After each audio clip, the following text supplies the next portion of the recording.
500 গ্রাম পানিতে 25 গ্রাম চিনি দ্রবীভূত আছে। এ চিনি দ্রবণে চিনির মোলারিটি ও উভয় উপাদানের মোল ভগ্নাংশ কত? আমরা প্রথমে এ দ্রবণে চিনির মোলারিটি বের করব। আমরা জানি চিনির ভর দেওয়া আছে 25 গ্রাম ইন্টু 1000। এখানে চিনির আণবিক ভর লাগবে M = C12 S22 O11, carbon 12 × 12 plus hydrogen 1 × 22, oxygen 16 × 11।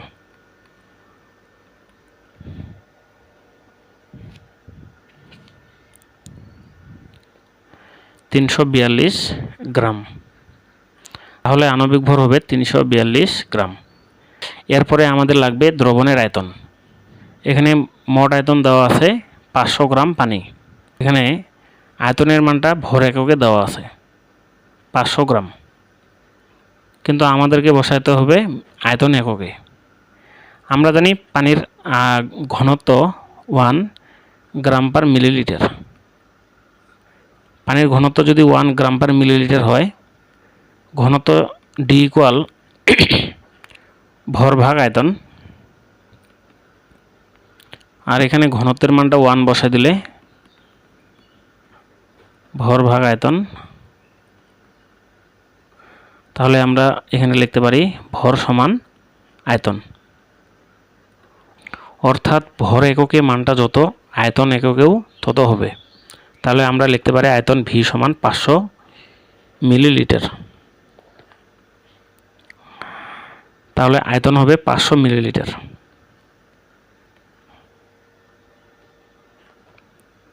0.146 molar, এটাই অ্যান্সার। উভয় উপাদানের মোল ভগ্নাংশ কত?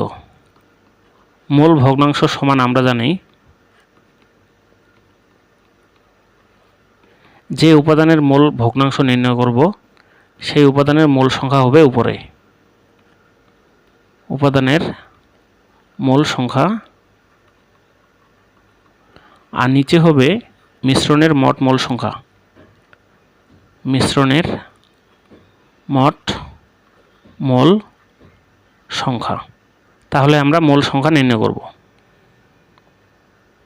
চিনির মোল সংখ্যা N = W/M। চিনির ভর দেওয়া আছে 25, আর আমরা জানি চিনির আণবিক ভর 342।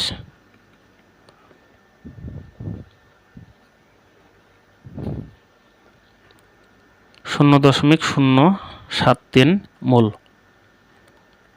অপরদিকে পানির মোল সংখ্যা N = W/M।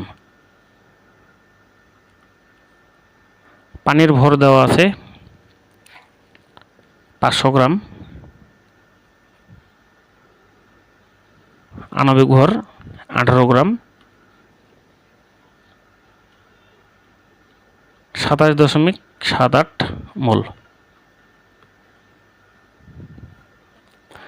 এখন আমরা যদি চিনির মোল ভগ্নাংশ বের করি, চিনির মোল ভগ্নাংশ,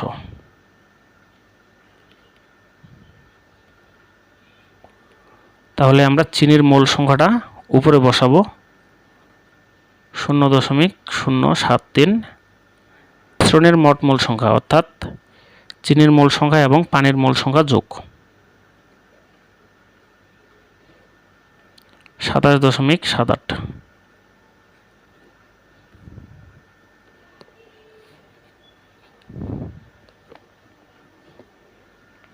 0.0026 এবং পানির মোল ভগ্নাংশ, পানির মোল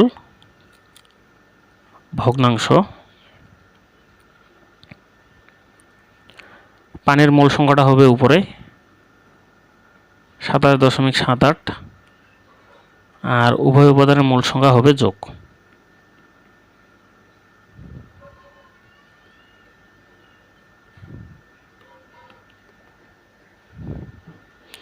0.9974।